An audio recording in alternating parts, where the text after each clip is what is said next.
We're here at Pointe du Hoc now, and of course this is a landmark in Normandy made famous in the 1962 movie The Longest Day, and the movie was actually filmed right here, which is not the best practice for historical preservation when you have explosions going off amidst a historic site.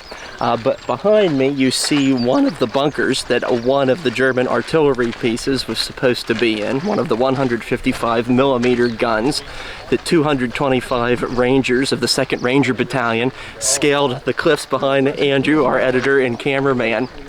And one of the great historical problems of the movie The Longest Day is after this very dramatic recreation of the cliff climbing and combat, you have one of the actors played by 60s teen star Fabian, who says, "You mean we come up all this way for nothing?"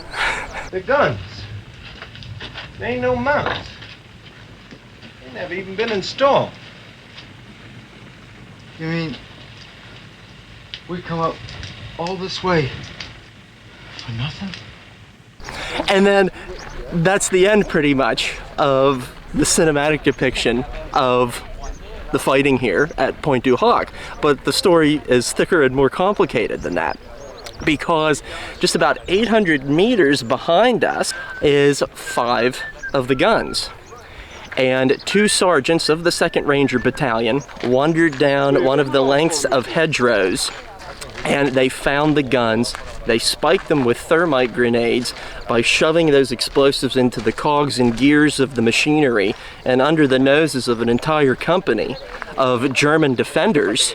They did the work of an entire company, 2 men. One of those men was Len Lamel. The other one was Jack Kuhn, who just happens to be from my hometown of Altoona, Pennsylvania. And as it also turns out, our producer Andy has his own personal story associated with this gentleman, which he's going to share right now.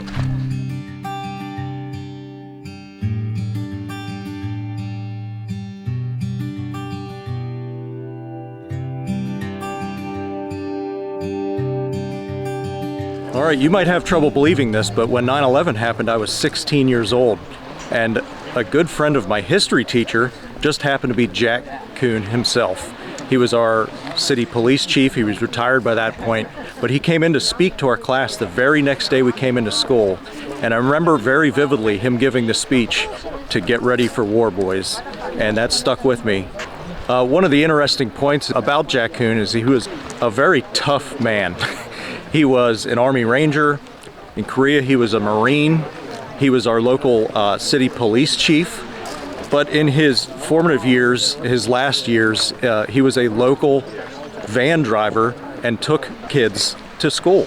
And I remember the story, anytime he got fed up with the kids being too loud or screaming or kicking the seat in the school van, he would say to himself, you know, all my other jobs, I could just shoot anybody I didn't like.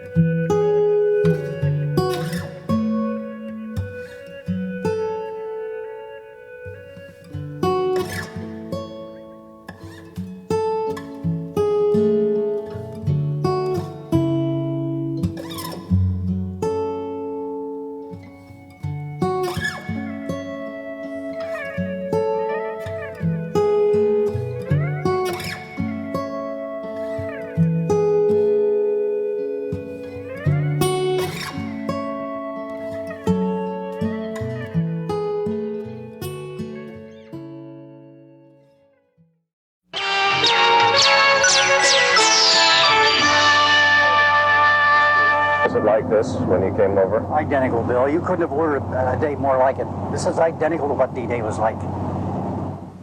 D-Day, 1944. It was a miracle of courage and necessity. The men were on the beach. The tide was coming in. Their mission, to scale the cliff, the formidable Pointe du Hoc. This morning, we're going to relive that morning 40 years ago as we welcome you again to the Morning News, Tuesday, June the 5th. One of the most dramatic battles fought on D-Day took place on the Normandy coast at Pointe du Hoc. It's about halfway between the Omaha and Utah beaches. The 2nd Ranger Battalion had what seemed to be an impossible mission to scale the sheer 100-foot rocky cliff under German fire. Using mortars, some of the Rangers fired grappling hooks, trailing ropes. Others climbed up on ladders. I went to Pointe du Hoc with one of the Rangers who conquered that cliff, Jack Kuhn of Altoona, Pennsylvania. It was the first time Jack had laid eyes on this peak of land in 40 years. What were your thoughts that day as you were approaching the point? Well, we were scared. We were very scared. And our thoughts were, you know, we got to get up. First of all, we had to get up those cliffs. And when that tide came in, the beach would be covered. There was no question about getting up. You had to get up. But as I look at it now, Bill, I don't know how we did it. Can you remember any specific moments as you were going up? As I started up, all the loose dirt started to fall down on us because the ropes made this dirt pull loose. And it came down and rained all over us. And I noticed it, and I talked to boys later, Bill, you seemed like you didn't have strength enough in your hands to hold a rope. And I think it was nothing but fear that caused that.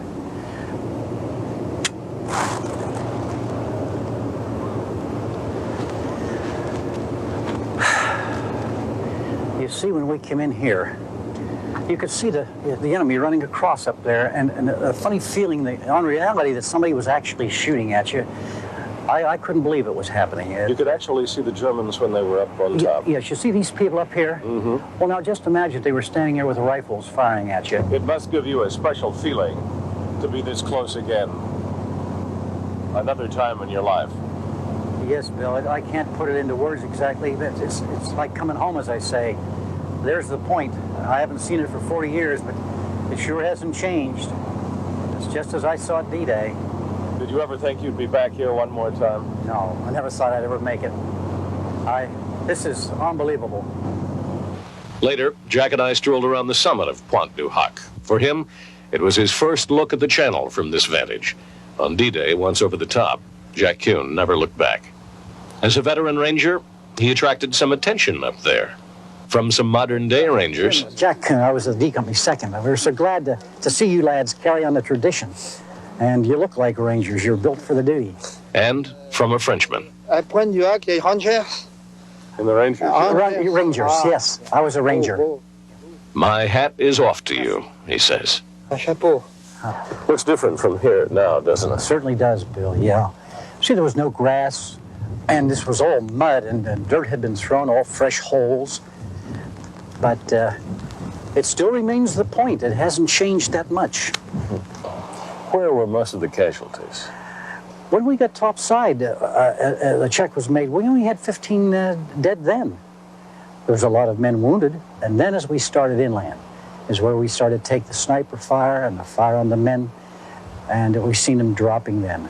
We were right in their line of fire. And how was the fire being directed directly on you? Right from this angle, Bill, right behind you, straight on us from over here, they fire on us. Catching the men against the cliffs? Yes. Were you a hero? No. No, there were no heroes that day. What it was every man was out doing the job assigned to him that day. If there were heroes, then they were all heroes, but there was no individual heroes that day. When the Rangers reached the top, they discovered the German guns were gone. Jack and one of his buddies found them later where they had been moved some distance inland with no Germans in sight. The two Rangers put the guns out of commission with some grenades. 225 men were in the Ranger assault on Pointe du Hoc. At day's end, Jack Kuhn was among 90 of them still standing. Jack will be our guest live in the next half hour to tell us about the equipment he and others carried into battle.